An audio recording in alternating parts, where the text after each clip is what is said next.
Здравейте, хора! Сега ще ви разкажа една мега страшна история, която е малко и крипи. Вярно. И първа част.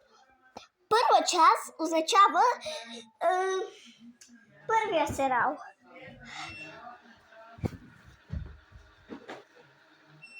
Така. Работила просникачката. Работила. Мъже и жената влезли да се къпят и някой почукал на вратата. Жената отворила, но никой не е видяла. Погледнала е насам натам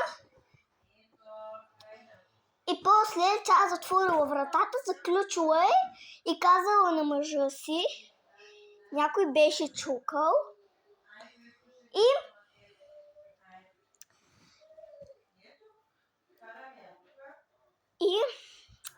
мъжът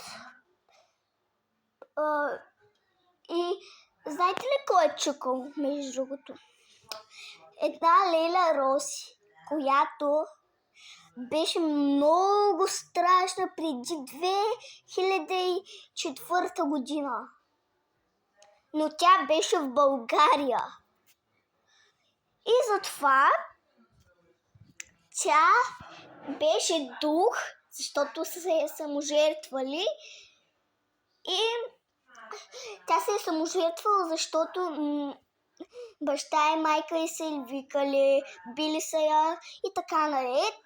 И тя решила да вземе един път нож, когато била на 5 и се убила. Сам себе си се убила. Но след това тези баба и дядо са майка и баща им. Майка и баща им, и те не са знаели, че тяхната дъщеря е чукала, но не са я забелязали. И бабата почнала да се страхува. И така легнали да спят, преоблякали се първо и легнали да спят.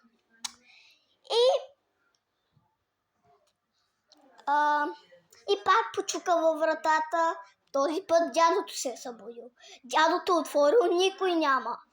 Видяла една бележка. И там пишело смъртът. Започна играта на смъртът. И той казва, о, не, защото може да я убие. Нали, тя си казвала, как се казваше, Марчина ли беше, как? И Марчина обърках се и тя решила да убие всички. Те са останали последните жертви, които са майка им, баща им. И така. И дядото легнал да спи и тя нали е дух и може да не си отваря вратата, а просто да мине през вратата. Тя е минала през вратата и ги е убила с нож, естествено. И това беше първия сериал. От мен чао. Сега вторият сериал. Вторият сериал се казва Монахинята. Монахинята мразила всички останали монахини.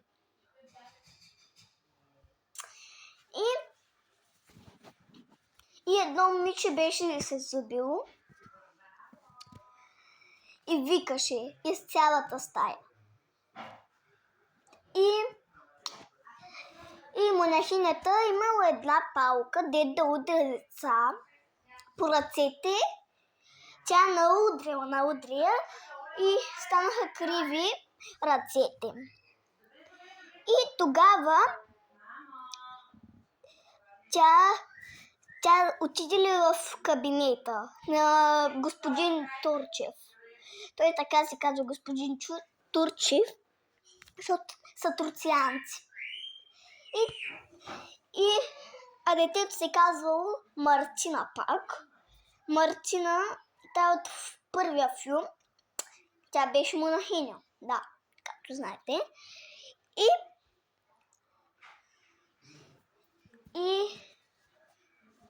монахинята, дето е учила децата да станат и те монахини. Тя станала цялата в кръв, отдето я бие. Всичките деца много се оплашили за Мартина. Но Мартина после е станала лоша монахиня и била. Знаете, една монахиня, дето от сериалите, и тя тя убивала наред и беше с нож. Така че третия сериал. Защото втория свърши. От мен това беше. Сега третия сериал. Има представление. И имало едно момиче, дето било на конкурс. Но тя, знаете ли какво е станало? Тя е била Мартина. Всичките части на Мартина, сега ще ви кажа. Четвърта ли част беше или трета? Трета част там беше. Мартина била на конкурс, но тя не се усетила, нали? Не е била подготвена. И тя като е казала една смешка, сега ще ви я кажа. Хо-хо-хо, хо-хо-хо, дядо у нас си идва. И никой не се е смял. И тя така се е обидила, че всички е убила наред. И това беше трета част. Трета част беше много кратка. Сега следва четвърта част.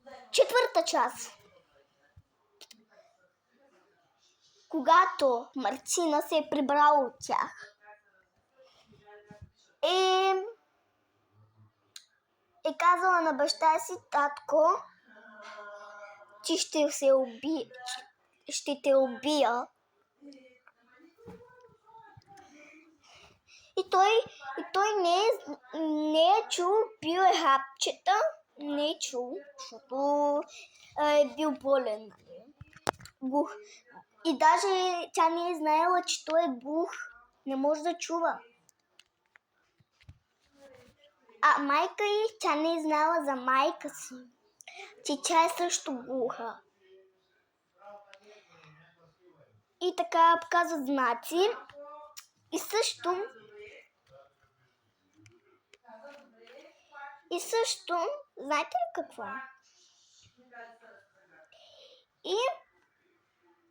И Мартина постъпила не така, а първо тя, когато е станала майка, но тя нали се е убила на 5 години и тя тогава беше дух също.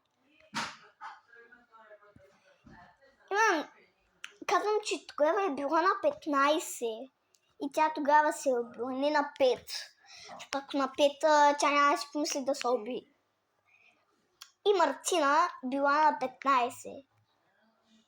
Мислила да се убие. Но за жалост искала да убие всички други. Но искала да убие последните майка им, баща й. Защото майка им, баща й даже не са погледвали на гроба. Даже не са й давали цветя, не са се молили да я върнат и тя стана лоша. Майката изобщо не се е грижила за Мартина. Ама изобщо, само за баща си, за съпруга си.